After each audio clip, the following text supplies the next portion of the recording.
Good morning, everybody. Welcome to our today's webinar on NIS2.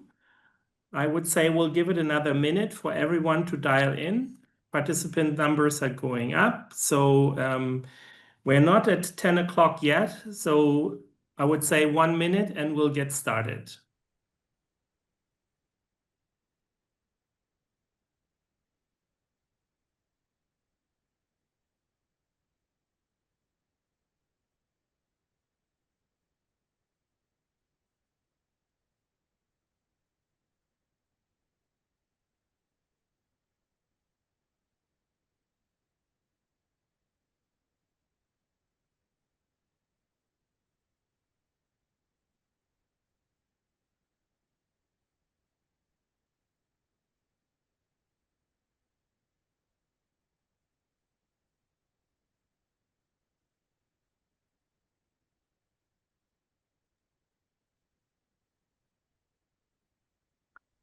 Okay, looking at the time, my time says 10 o'clock. So I see participant numbers are still going up, but I would suggest that we slowly get going. Welcome everyone to today's webinar on NIS2, a cybersecurity directive of the European Union that is coming into effect in the different member states. We're very happy to have our friends from VikingCloud here with us today. Speaking on NIS2 will be their expert, Alexander Norell, who agreed to hold this webinar specifically on NIS2 for the travel industry.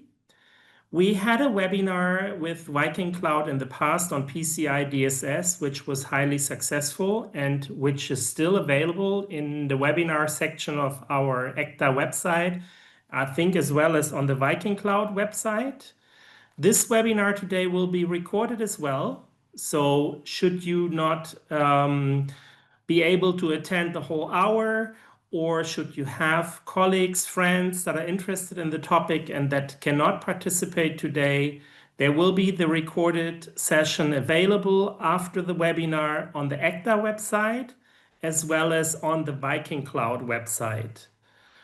If not yet done, please follow us on LinkedIn to make sure you do not miss any of our activities in the future. Again, as if you have questions, there's a chat function that you should all see. You can type in your questions in the chat function.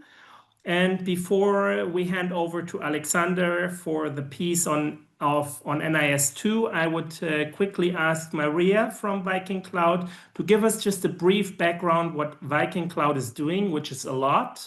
And they have a lot of services that are very interesting for the travel industry. And Maria, feel free to just briefly say what VikingCloud is doing before we jump over to Alexander. Thank you very much, everyone.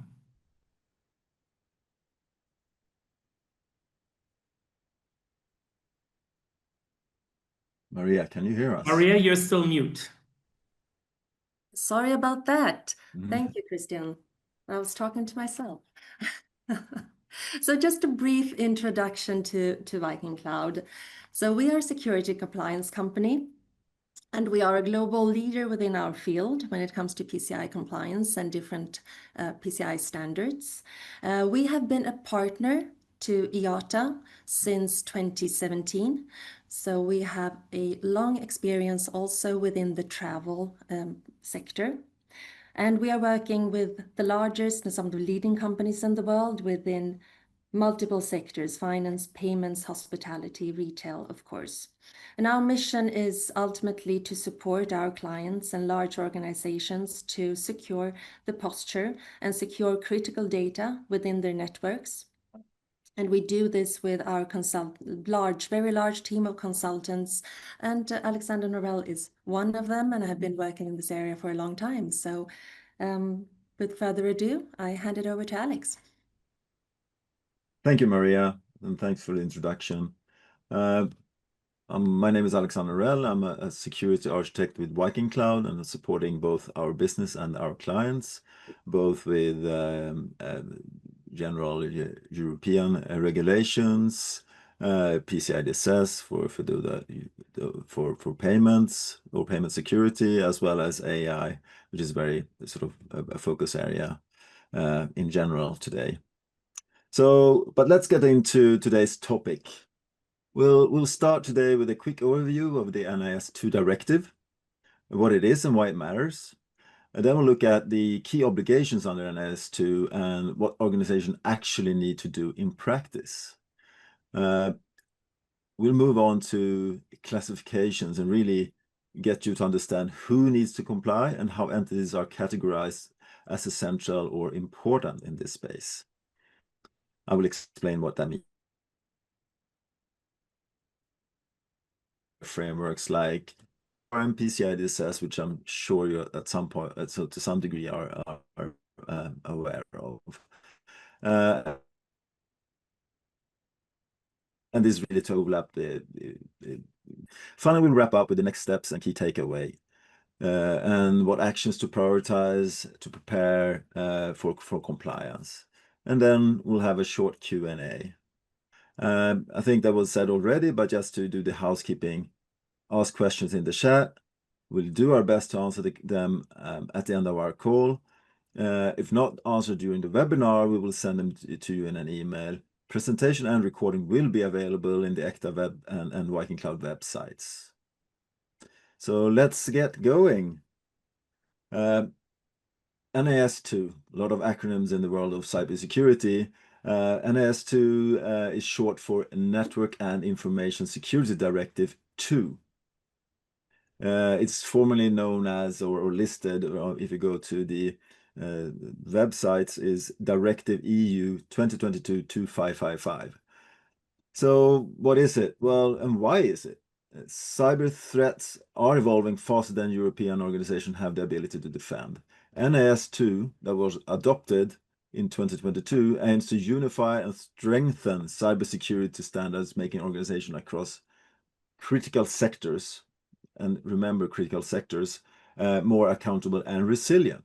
What does accountable and resilient really means? That, hey, you don't need to be secure, you need to be able to stay in business and able to perform your services. And certainly so if you are a part of what's called the critical sectors.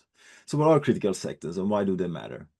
Well, critical sectors are those whose disruption would have a significant impact on society, the economy, public safety, or essential services. Could be everything from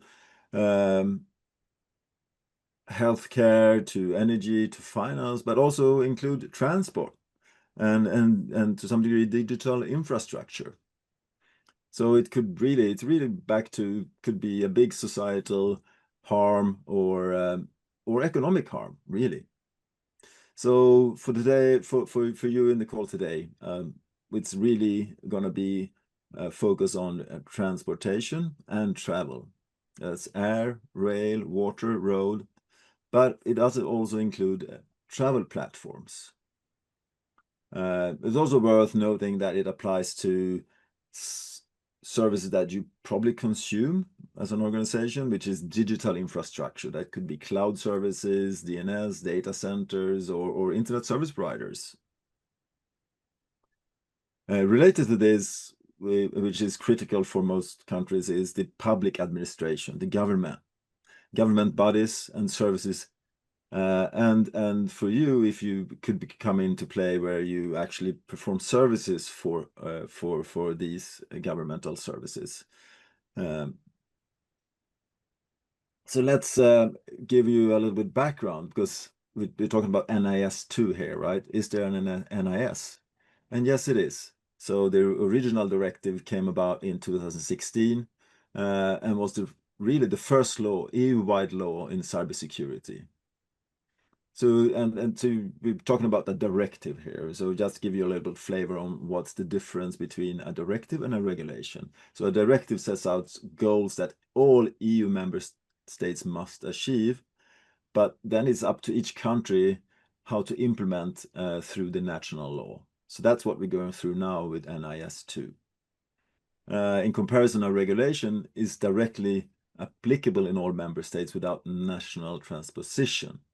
it becomes law directly once adopted. An example of that is something I'm sure you all know of, and that is GDPR that came into effect 2018. So that's a regulation. So NIS2 then, it's essentially an evolution of the original EU NIS Directive. It was created to close the gaps identified in Europe's earlier cybersecurity framework.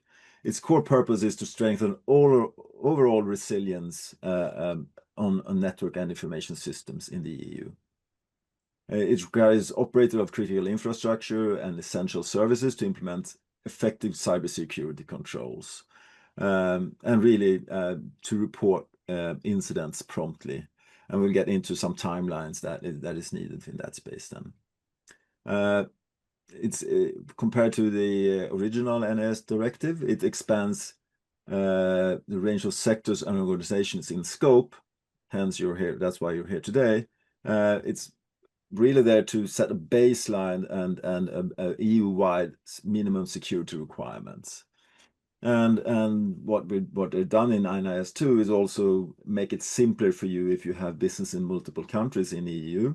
And we'll talk about something that's called main establishments. That's really where your main business is present. Or if you are, let's say, a US-based company and you have your sort of your European offices in one country, that's going to be then your main establishment in the EU. It also has sharper enforcement mechanisms, which means tougher penalties, and what we can see in a lot of cybersecurity standards today, or even into AI space, is executive accountability for you as an organization. So let's move on to where we are today. So where do we stand? Well, as of now, as you remember, this is a directive. It needs to be implemented into each law in each country. So we are about 15 countries in the EU has implemented fully, 15 of 27 EU states. And so there's 12 remaining, but they're all in process to doing so. So the implementation pace varies a little bit. We have countries like Germany, France, Italy, and the Netherlands are close to have it completed. So we are really getting there. So to be a little bit more specific, it's been transposed into national law in the in-force countries, as you can see by these slides. So what does that mean for you as an organization if you have presence in these countries? Well, you likely, if it applies to you, and a little bit in the context we're talking today is if it applies to you when we're talking about this sort of overview and NIS2 and what you have to do, is you probably already have to comply with NIS2 if you have businesses in these countries. But the remaining member states, the one that sets pending, that we are expecting them to be finalized either the remaining 2 months of 2025 or during 2026. From what we've seen in all of those regulations and what's been proposed and what's put on the table and are being implemented in local law, you would, if NIS2 applies to you, are expected to have it implemented no later than end of 2026. So what about other European countries? Well, we have EEA, and for that we have Norway, Iceland, and Liechtenstein, for instance, right? And we are expecting them to have similar regulations implemented. Specifically for the UK, since the original implementation of the first version, the NIS, they implemented NIS before Brexit, and then NIS2 doesn't exist in the UK, but they're looking to implement something similar, and that's looking to come in place as it looks today during the spring of 2026.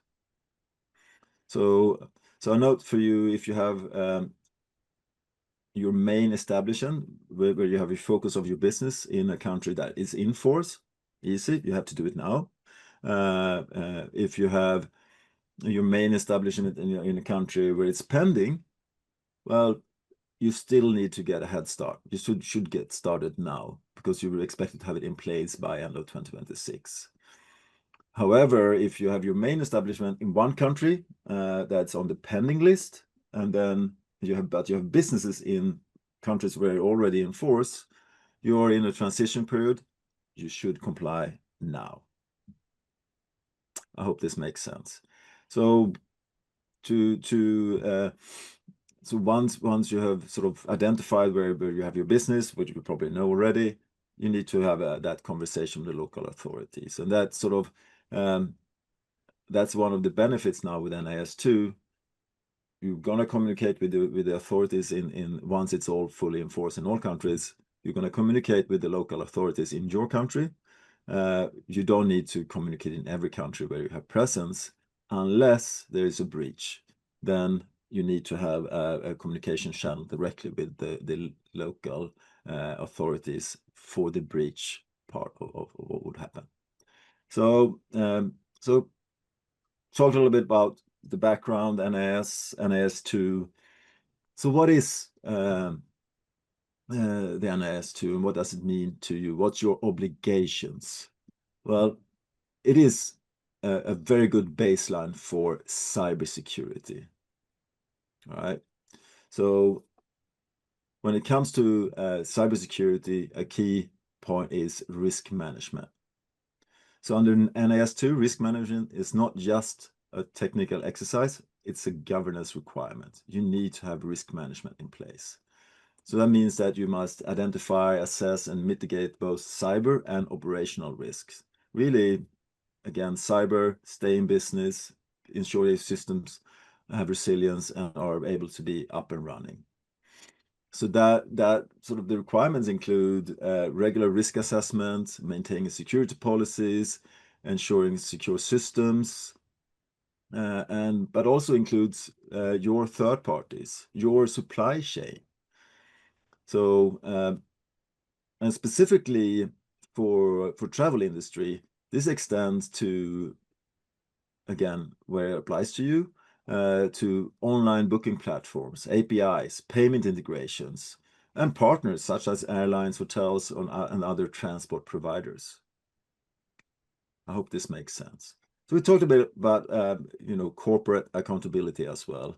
So it's really direct accountability for your leadership, and your board and your top management must approve the cybersecurity strategy to ensure that you have the resources and oversight that you need to maintain your cyber risk posture. So with that, with the accountabilities, executives can be held personally liable for negligence or lack of supervision.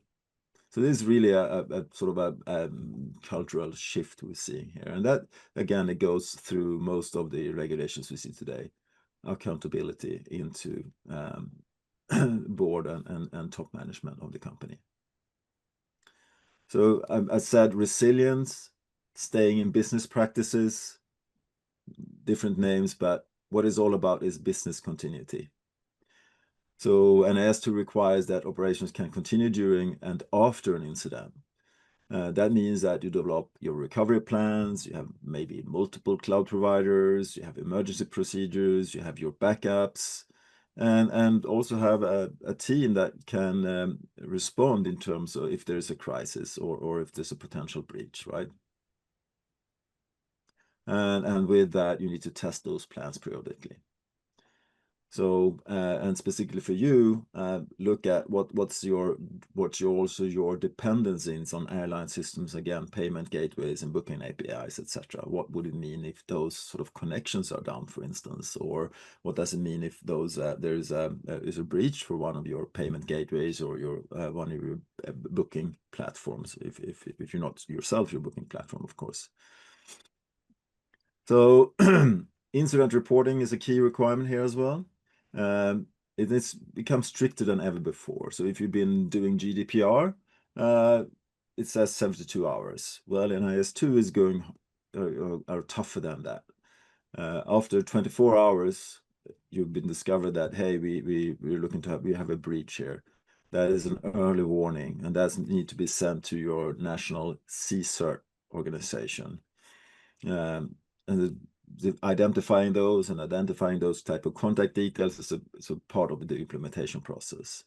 And then after 72 hours, you need to have your initial assessment down on what happened. And then after a maximum of a month, you need to have a final report with the authorities. So I'm not going to go deeper into the actual requirements today and interpret the actual laws as been implemented in each country, but this is, at a high level of what the expectancies are. We're going to go back to this briefly once we compare it to other frameworks as well. So let's move on. This is an area I can talk to for hours and hours, but we don't have that long time today. So let's get on. So getting into classifications. Well, it's not only about whether you are a critical entity in a sense. It's also down to the size. So the focus is on medium and large organizations, because generally such organizations has greater societal impact on economy and on the society as such. The threshold is set to 50 employees or 10 million in annual turnover. So if you're less than 50 employees, you're likely not having to comply with GDPR. There are some exceptions though. In general, smaller businesses are excluded. But if you are in a country where you provide a critical or a sole service for that country, let's say you're an energy operator and you need to ensure that the electricity is up and running, and then it will apply to you as well. But for most of you on the call today, if you are less than 50 employees and less than 10 million annual turnover, doesn't apply to you. Still a very good cybersecurity foundation to look at NIS2, but that's sort of setting those boundaries.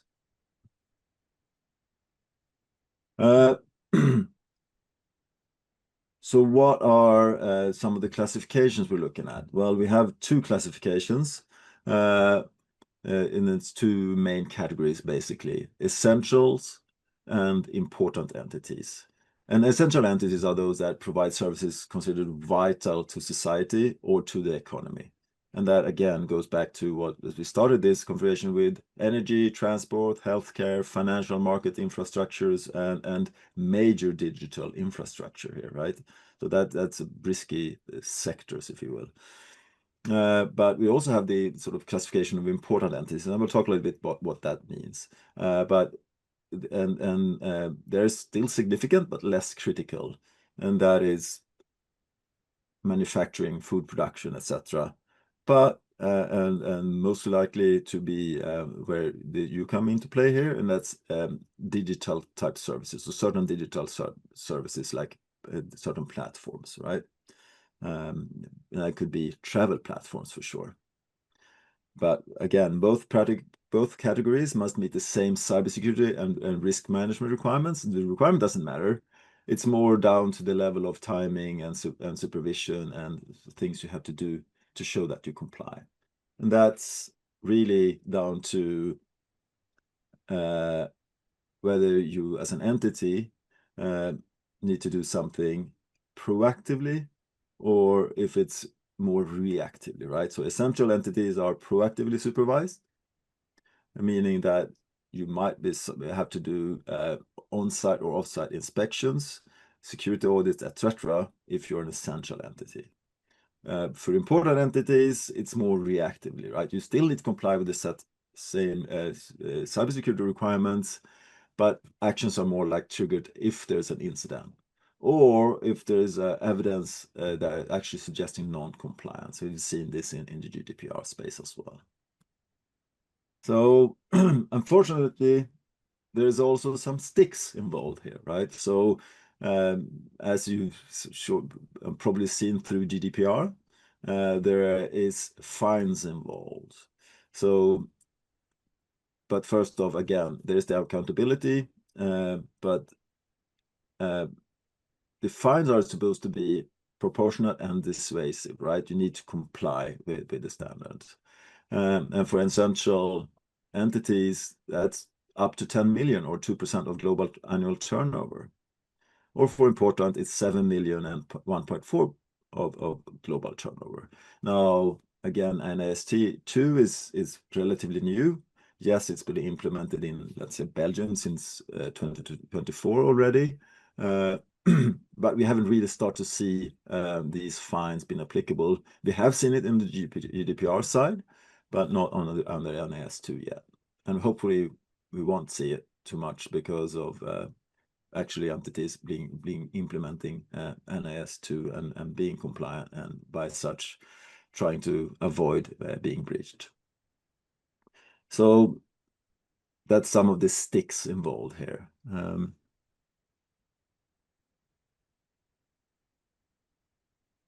So I'm gonna go through a short exercise, and you have to, when we're going through this exercise, think of where you are as an organization. And let's call it a risk approach to understand whether NIS2 applies to you. So first of all, we mentioned it already. What size of organization? If you're 50 plus employees, or an annual turnover more than 10 million euro,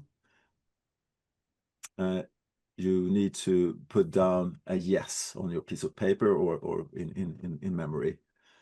So keep track of all your yeses here. So we'll review that afterwards. So that's the first sort of thing you do as a classification for you as your organization. Sort of service scope, what type of services do you actually provide? If you do have a large, yourself, you as a company operate a large online booking platform, that is another yes for you, right? So that's probably, if you're a large online booking platform, you're probably 50 plus employees or have a higher annual turnover. And then again, a large online booking platform, again, there's another yes. But there's other things as well. If you provide services to other critical infrastructure sectors, such as the government or public administration, or to the military, for instance, you might be critical for the country you're operating in anyway. So that might be also impacting the yeses here, right? And whether if you as an organization suffer from an incident where you might not be able to provide your service, will that have a significant impact on other organizations or the economy? So again, think of those yeses. So moving on from there and to the next one, do you have a heavy integration with a transport infrastructure? Let's say hey, we are the main booking platform for the railway services in the country where we're operating. They will not be able to function fully if because people can't get the tickets if you're operating all the tickets for that for the train company, for instance, or for an airline. And they can't sort of operate or provide their services if you don't have your services running. Again, that's another yes. Going back to if you serve government contracts, and depending on what type of services you perform, you might come into play as a proxy. So depending on your services, and you have an impact on government, again, it might be another yes. And then if you are operating that online marketplace, or really if you're background aggregator for let's say payment transactions, or for actually having the platform function, you are the aggregator of all the bookings through to the airline, to different other operators out there. Again, might be another yes. So hopefully you have sort of had a a few yeses, or hopefully maybe no. But if you've kept track of that, then we'll look at what's the impact then, right? So if you have 1 to 0, you're probably low risk of having NIS2 as a must. Again, good baseline cybersecurity posture to implement the NIS2 controls. 2 to 3 yeses, it's a medium risk that your NIS2 applies to you. And you might be in scope, and probably if you are in scope, then as an important entity, not as an essential. 4+ yeses, and you are high risk of being in scope of NIS2. So this is a risk. I mean, again, NIS2 is a directive implemented in local laws, so it really requires a little bit of legal advice, or as I would advise you to do, is talk to us, but also talk to the local authorities in this space, so you understand whether you have to apply to adhere to NIS2. So a few examples based on this. I did run this through for a no-named different type of entities. Well, again, if you're in transport, air, rail, water, and road, you're actually providing those services.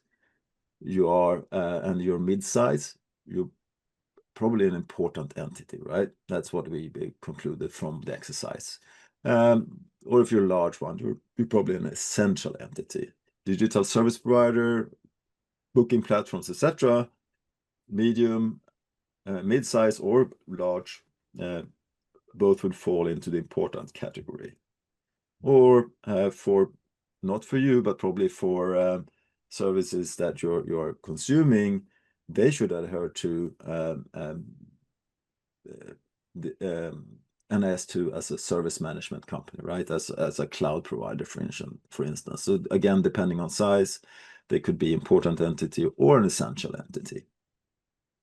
So I hope this sort of have helped in sort of the classification of things.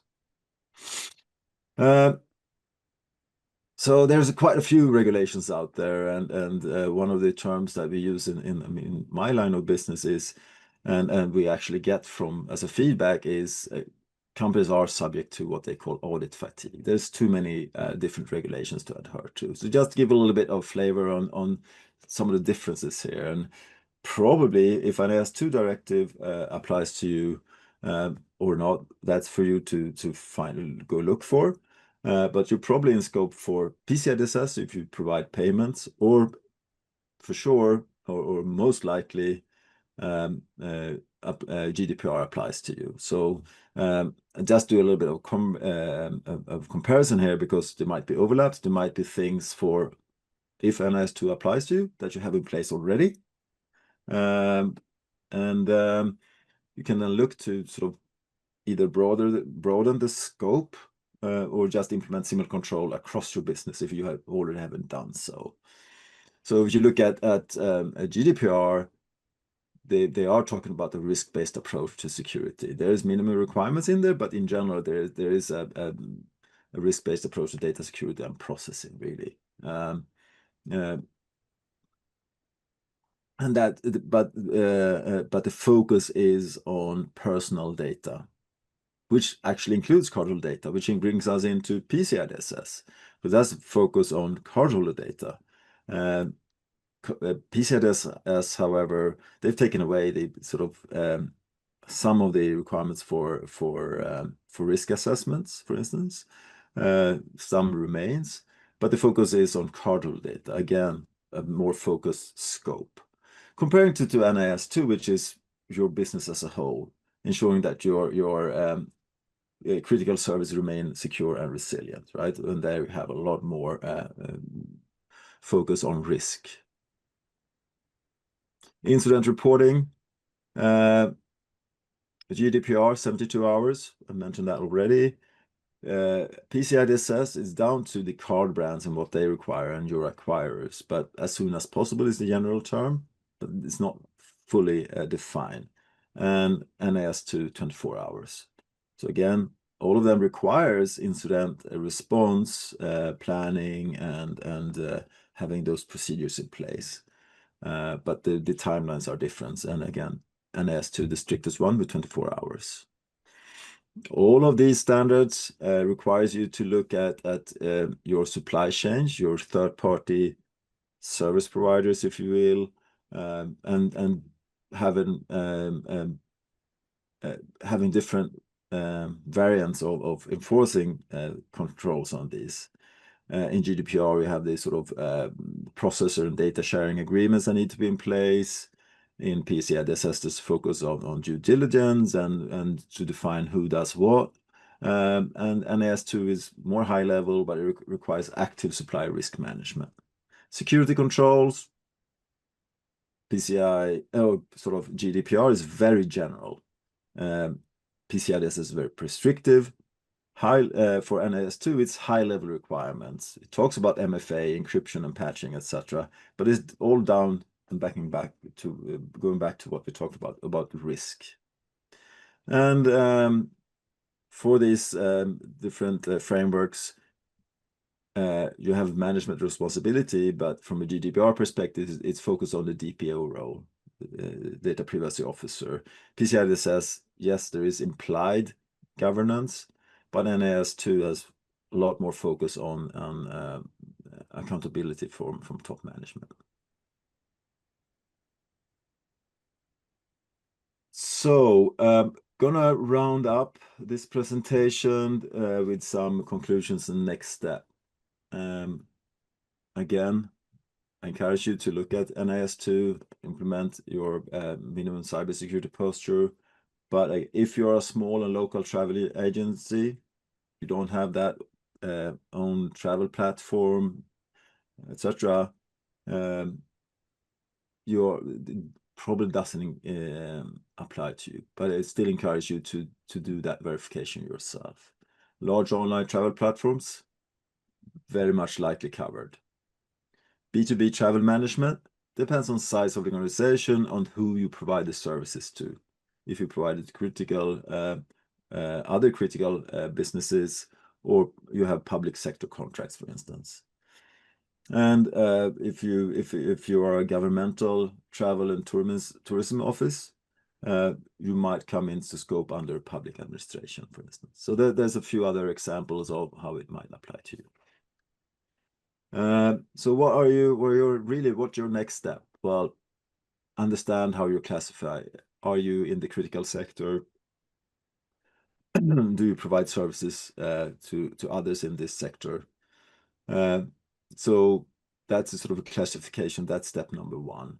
Once you understand where you need to go here with NIS to conduct your gap analysis, benchmark your current cybersecurity posture, and then start implementation accordingly, right? Your cybersecurity risk management strategy, governance, incident response. That's the top 3 ones, right? But then also look at your supply chain. Have your cybersecurity awareness training done, and documentation. So that's really next steps for you on your NIS2 journey. So with that, we do have, as I mentioned, recordings and presentations is going to be available. You have a direct link to an NIS2 Directive if you want to go and read the legal language. The link is for the English language, but you can also find it in any local language as for the regulations. And then you have resources available from both ECTAA as well as VikingCloud, where you will also be able to find the recording as well as presentation from this webinar. So with that, we're gonna go over to questions. Christian, are you? Yes, thank you so much. Thank you so much, Alexander. A reminder, so far I don't see any questions in the chat. Could be that you've been so clear that people don't have questions, or they just wanted you to finish the presentation first. So now is the time. If you do have questions, Alexander is still here, so feel free to put your questions up in the chat function.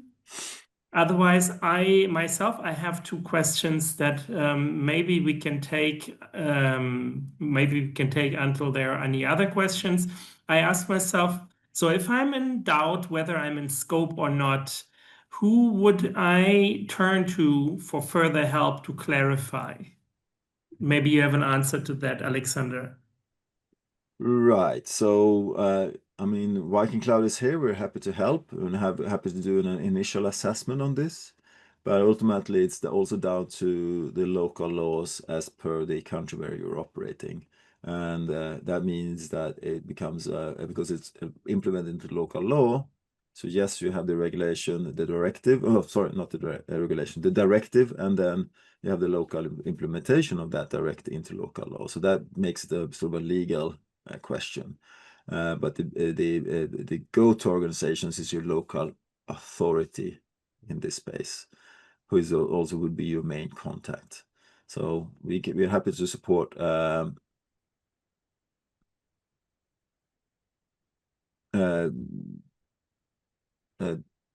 sorry. So that's where you need to go and talk to the local authorities. Okay. Thank you so much, Alexander. I see one question in the chat. We are a travel agency with lower than 50 employees, annual turnover under 10 million, but we do have an online booking platform. Do we need NIS2?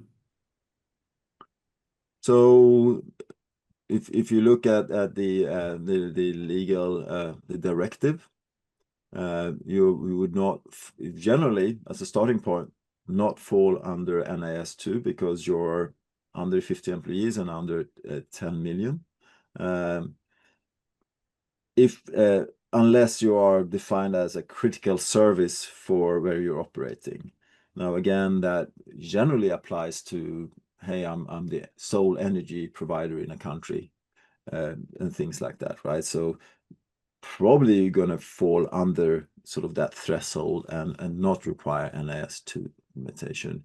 But again, because you are an online booking platform, so depending on who you provide the services to, you might come into play anyway. If you're providing that for a private travel, for instance, again, likely not have to comply to NIS2. Thank you, Alexander. I see, sorry for that. I see that people mentioned that the chat function seems to be inactivated, whereas the Q&A is open. So thank you, Klaus, for that question. I hope that was properly answered. Any other questions, feel free to put it then in the Q&A. Actually, there is another question here that I would like to read out. We are a small agency. We do have PCI DSS license. Is it necessary to apply NIS2? We talked about different regulations here, and the most common that it goes into to transport and travel is PCI DSS, GDPR, as well as NIS2. But the hint is not here. I mean, if you have PCI DSS implemented, that helps. You're sort of covering part of what is required by NIS2, right? However, the key factor here is, again, what you say small. And again, if you're less than 50 employees or 10 million, under 10 million annual turnover, you're likely not having to adhere to NIS2. And I think PCI DSS is a good starting point, is a good baseline for security. I would encourage any company or any organization to say, well, actually, yes, it's good that we implemented PCI DSS, but either look to broaden the scope of what you've done for PCI DSS for your entire organization, or look at NIS2 as a baseline for security. But in terms of having to apply, likely not. Maybe just one thing that I want to add is that I have been approached in the past by an agency that told me that they would normally not be in scope, but that their corporate customer required them to sign that they are NIS2 compliant. And so that might be a requirement from certain customers. I have another question coming in. I'm going to read it out, Alexander. It says, we are a destination management company based in Greece with an annual income of approximately 3 million euro and 22 employees. We would like to know whether our company falls under scope of NIS2 and is required to comply with its cybersecurity obligations. Could you please clarify whether... I lost you now, Christian. Sorry about that. You lost me, right?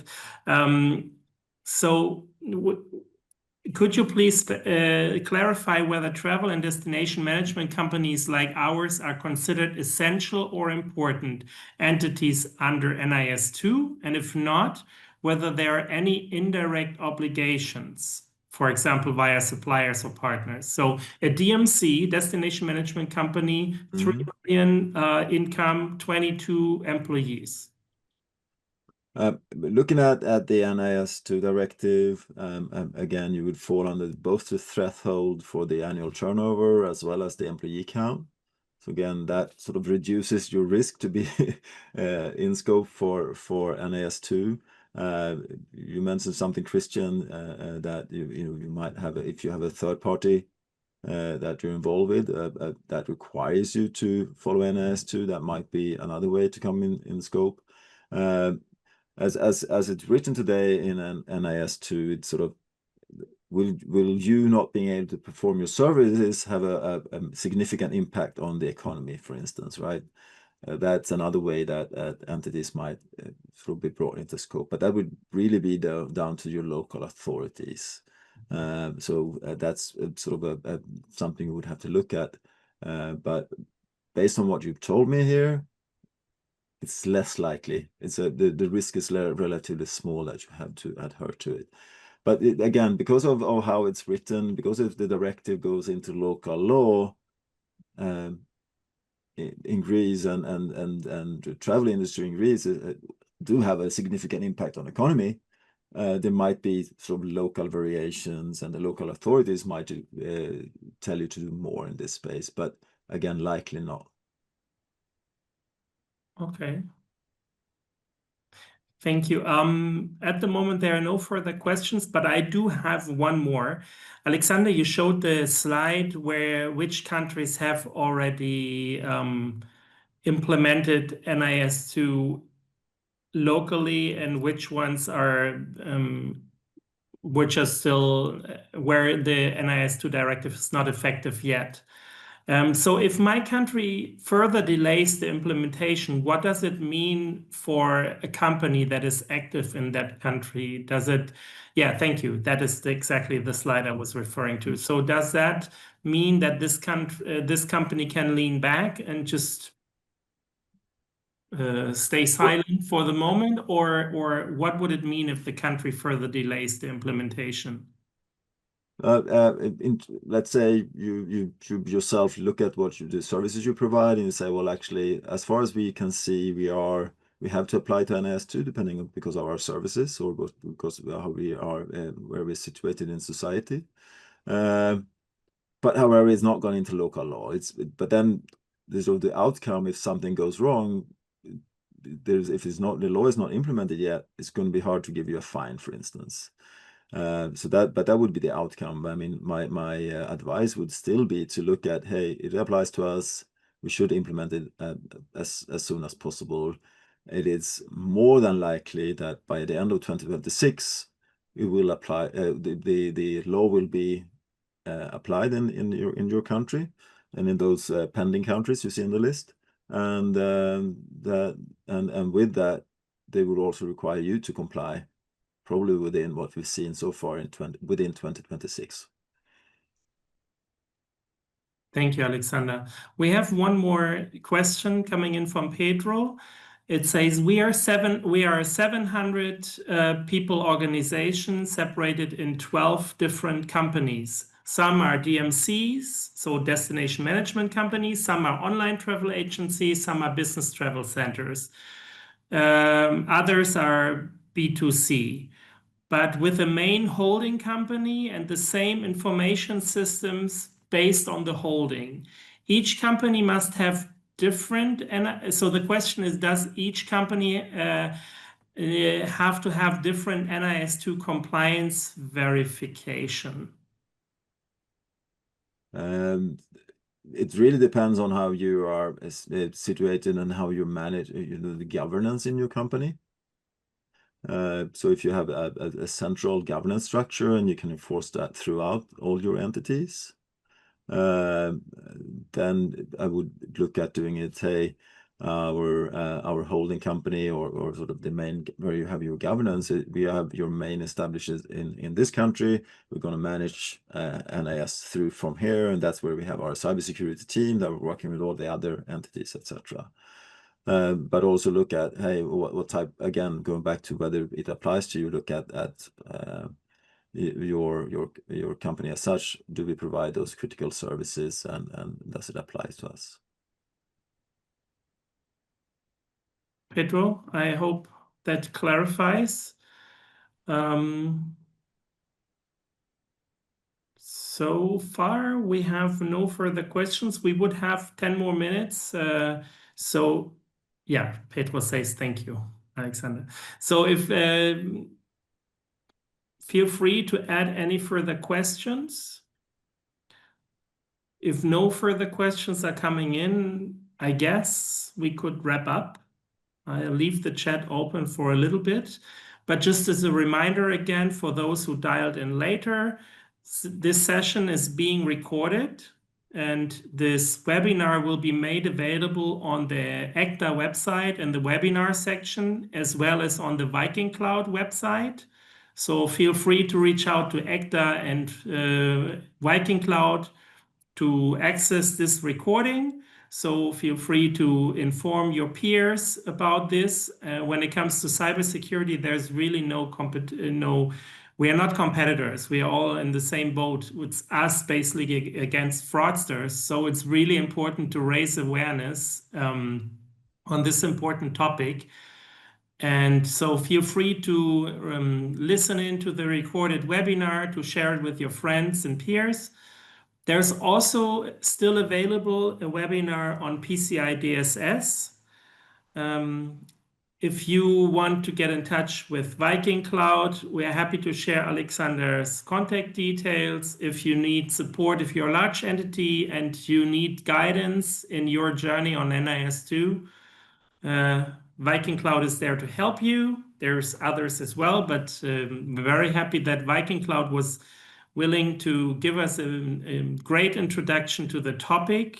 So still no further questions coming in. So I really would like to thank again, Alexander, for your time, your expertise, and this great introduction to this important topic. I know that many people have question marks when it comes to NIS2.